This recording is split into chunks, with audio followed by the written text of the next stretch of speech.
Bonjour, bienvenue au deuxième épisode de Questions de course avec courseapied.ca. On a reçu beaucoup de suggestions. On est très contents, merci. N'hésitez pas à nous envoyer vos prochaines questions.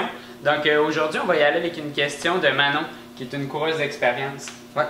Manon nous demande: je cours le demi-marathon de Montréal et ensuite, 3 semaines plus tard, je courrai le demi-marathon de Toronto. Quel devrait être mon entraînement pour les 3 semaines entre? Est-ce que je refais les 3 dernières semaines de mon plan d'entraînement? La première étape là, pour choisir comment va se dérouler l'entraînement, c'est de sélectionner laquelle des deux courses est la plus importante.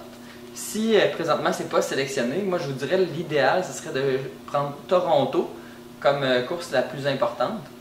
Puis ce que vous allez faire, c'est que vous allez faire terminer votre programme d'entraînement pour le demi-marathon de Toronto. Puis vous allez utiliser le demi-marathon de Montréal comme une course préparatoire. Ça veut dire que vous n'allez pas la courir à 100% de vos capacités, vous allez la courir peut-être à 90-95% de vos capacités.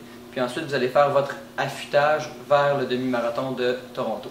Mais pourquoi Daniel ne pourrait pas faire ces deux compétitions en effort maximum? C'est possible de les faire les deux là, le plus vite qu'on peut, sauf qu'on n'atteindra pas notre performance optimale dans les deux.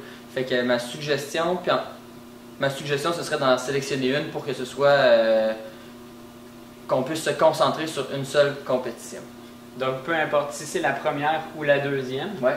J'en choisis une des deux sur laquelle je fournis vraiment le meilleur effort que je peux. Ouais. L'autre, il va être un petit peu moins bon, mais je vais quand même pouvoir on va vivre avec ça. Parfait. Puis on va faire juste un affûtage pour la plus importante des deux, parce que si vous faites un affûtage, mettons, avant Montréal, un affûtage, c'est quand on diminue notre volume d'entraînement afin d'être bien reposé pour une compétition. Si vous le diminuez pour Montréal, puis après ça, vous le diminuez encore pour Toronto, rendu à Toronto, ça va faire 6 semaines que vous êtes en affûtage. Donc, 1 mois et demi sans beaucoup d'entraînement.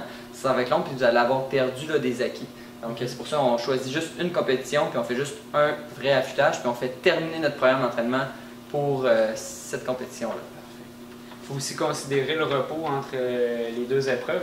Si jamais on choisit de faire le premier demi-marathon maximal, après ça, il va falloir quand même se donner une grosse semaine, là, voire un petit peu plus. Il y en a qui prennent jusqu'à 7 jours sans courir, mais là, si on a une autre épreuve qui s'en vient, il va falloir recommencer à courir rapidement. Donc peut-être de choisir la deuxième épreuve, ça nous permet de faire la première un peu plus lentement. Donc, après 2 à 3 jours, on peut recommencer déjà à courir progressivement, puis après une semaine, à réintégrer des entraînements d'intensité. Alors que si notre première course est à très haute intensité, on va devoir se reposer plus longtemps.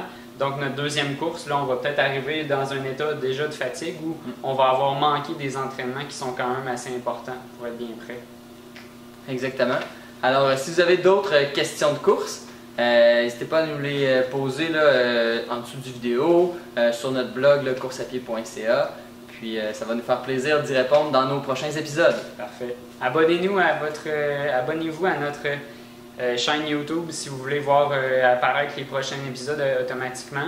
Vous pouvez cliquer j'aime si vous avez apprécié cette vidéo. Merci.